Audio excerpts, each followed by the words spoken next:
Okay, big thanks to Mr. Dunn for these pliers, and these pliers kind of exemplify what I love about collecting antique tools.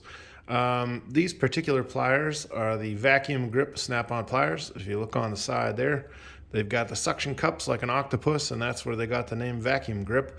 But it's a really interesting story to me, anyways. These pliers were originally manufactured by a company called Forged Steel Products, and they started in 1920, the same year as Snap-on. And the president of Forged Steel Products was named Bill Myers, and he met with the president of Snap-on, which both companies were relatively small at the time.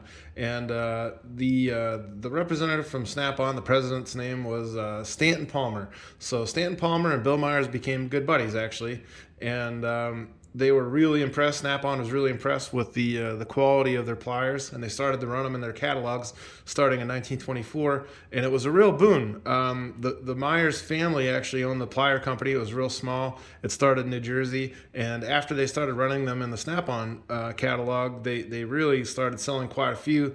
And they moved to a factory over in Newport, Pennsylvania. And from what I understand, it's a historic building, and it's still referred to as the Plier Factory even today, even though they closed in 1958, after Snap-on had purchased them.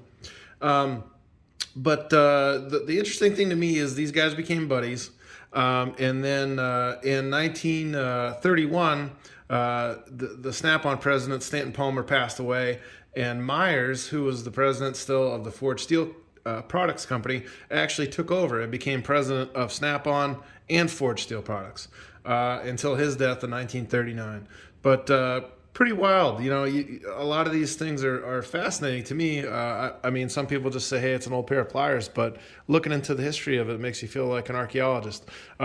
These pliers, a little bit more info. When I first spotted them, and was looking at them, I said, "Oh, five. That looks like the five for 1935," and I figured that's when they came out. But actually, looking in the catalog, that's the model number 5, and those are midget gripping pliers. That's how they list it in the catalog.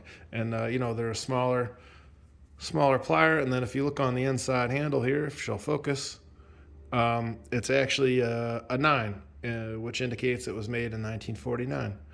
But really awesome. To me, like I said, it doesn't get much better than that. Really cool story behind it, and really cool little pliers. And a big thanks again to Mr. Dunn.